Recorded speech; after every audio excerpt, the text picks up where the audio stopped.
حضرات مکرم، پچھلے دنوں ایک بدبخت، ایک بد نسل شخص نے سویڈن حکومت کی سرپرستی میں ہماری مقدس کتاب اللہ رب العزت کے پاک کلام قرآن مجید فرقان حمید کو نذر آتش کیا، قرآن پاک کی بے حرمتی کی، قرآن پاک کی بے ادبی کی، گستاخی کی، جس کے نتیجے میں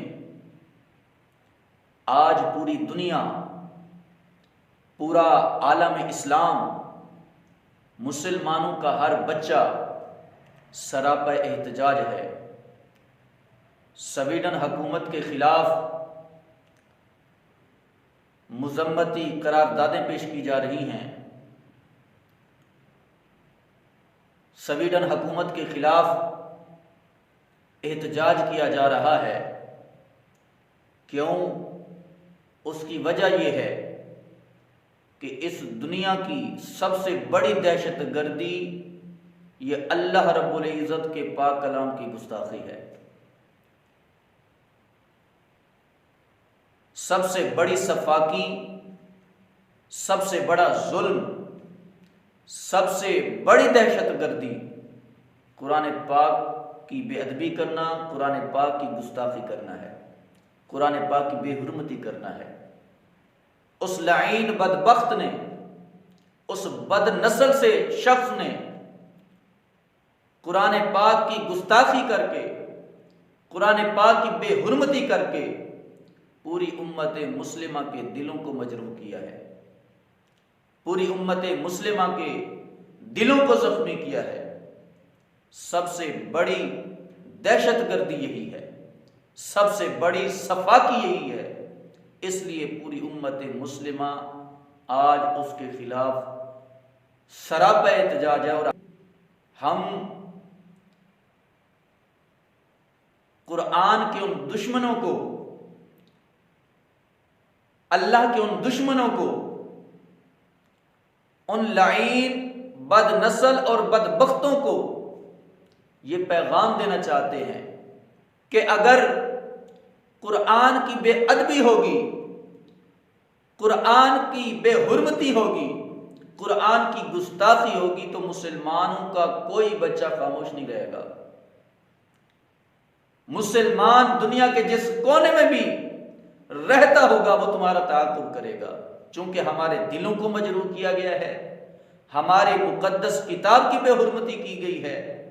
اس لیے آج ہم سب، آج پوری امت مسلمہ جو ہے اس لعین اور بدبخت شخص اور اس لعین اور بدبخت حکومت کے خلاف سراپا احتجاج ہے۔ اور عزیزان مکرم، ہماری جانوں سے بڑھ کر ہمیں قرآن عزیز ہے۔ ہمارے لیے جتنی اہمیت اس مقدس کلام کی ہے، اس مقدس کتاب کی ہے، دنیا کے اندر، اس کائنات کے اندر کسی دوسری چیز کی اہمیت نہیں ہے ہمارے لیے۔ اور اللہ رب العزت نے، خالق لم یزل نے ارشاد فرمایا کہ ثم اورثنا الکتاب الذی نصطفینا من عبادنا۔ اللہ رب العزت نے ہم مسلمانوں کو اپنے قرآن کا وارث قرار دیا ہے۔ قرآن کی اگر کہیں پر بھی بے ادبی ہوگی، بے حرمتی ہوگی، قرآن کے خلاف اگر کوئی ہرزہ سرائی کرے گا تو مسلمان جو قرآن کا وارث ہے، جس کو خالق کائنات نے قرآن کا وارث قرار دیا ہے، وہ خاموش نہیں بیٹھے گا، وہ تمہارا تعاقب کرے گا۔ اس لیے پوری امت مسلمہ آج متحد ہو کر سراپا احتجاج ہے۔ اور حضرات مکرم، ملک پاکستان کی حکومت نے بھی اس کے خلاف شدید احتجاج کیا، مذمتی بیان دیا۔ یہ قابل تحسین ہے، لیکن یہ کافی نہیں ہے۔ جب سے ہم نے ہوش سنبھالا ہے، یہ مذمتی بیان، یہ قراردادیں، یہ احتجاج ہم دیکھتے چلے آ رہے ہیں، لیکن کوئی فرق نہیں پڑا۔ اب ہمیں عملی قدم اٹھانا پڑے گا۔ کیونکہ یہ ملک پاکستان قرآن کے نام پر بنا، اسلام کے نام پر بنا، ایک ایسا ملک ہے کہ جس کے رہنے والے قرآن کے وارث ہیں، اس لیے حکومت پاکستان کو عملی قدم اٹھانا پڑے گا، میدان عمل میں آنا پڑے گا۔ اس لیے ہم سب کا حکومت پاکستان سے مطالبہ ہے، ہم مطالبہ کرتے ہیں کہ ایسے بدبخت، بد نسل اور لعین ملک سے تمام تر تعلقات کو ختم کر دیا جائے۔ یہاں پر میں ایک بات عرض کرتا چلوں، دلیل اور عارفین میں حضرت سیدنا خواجہ معین الدین چشتی اجمیری علیہ الرحمہ نے ایک روایت نقل کی۔ آپ فرماتے ہیں کہ سلطان محمود غزنوی علیہ الرحمہ جب اس دنیا سے پردہ فرما گئے تو ان کے وصال کے بعد ایک شخص نے سلطان محمود غزنوی علیہ الرحمہ کو اپنے خواب کے اندر دیکھا۔ خواب کے اندر جب وہ سلطان محمود غزنوی کو دیکھتا ہے، وہ شخص ان سے پوچھتا ہے کہ حضرت آپ بتائیں کہ اللہ رب العزت نے آپ کے ساتھ کیسا معاملہ فرمایا؟ تو سلطان محمود غزنوی علیہ الرحمہ کہنے لگے کہ ایک مرتبہ ایسا ہوا میری زندگی کے اندر کہ میں ایک قصبے میں مہمان بنا، ایک گاؤں تھا، گاؤں کے اندر گیا تو وہاں پر ایک رات میں ٹھہرا، وہاں پر مہمان بنا، لوگوں نے جس کمرے کے اندر، جس مکان کے اندر میری رہائش رکھی، جب میں رات کو وہاں سونے کے لیے گیا تو میں کیا دیکھتا ہوں کہ وہاں ایک تاک ایک جگہ بنی ہوئی ہے، وہاں پر قرآن پاک کا ایک ورق رکھا ہوا ہے، قرآن پاک کا ایک ورق اس اونچی جگہ پر رکھا ہوا ہے۔ میں نے سونے کا ارادہ کیا تو میرے دل کے اندر خیال آیا کہ یار اگر میں یہاں پر سو جاتا ہوں تو کہیں قرآن پاک کے اس ایک ورق کی بے ادبی نہ ہو جائے۔